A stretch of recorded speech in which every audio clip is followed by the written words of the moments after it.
Nagpahiwatig na ng pagwawakas ang top-rating teleserye ng GMA Network sa Afternoon Prime na Abot Kamay na Pangarap.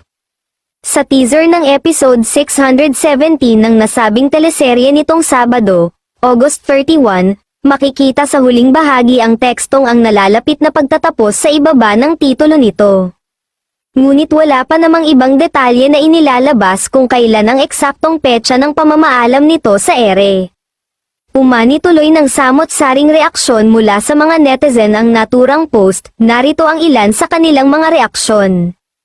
Wala pa namang sinasabing last 2 weeks, siguro aabot pa to hanggang katapusan ng September. Matatanda ang kamakailan lang ay inulan din ng komento ang Abot Kamay na Pangarap nang muling magbalik ang karakter ni Pinky Amador bilang si Morgana Go. Nagsimulang umere sa Kapuso Network ang nasabing teleserye noong September 2022 kung saan tampok ang kwento ng mag-inang sina Lynette na ginagampanan ni Carmina Villarroel at Jillian Ward bilang si Annalyn.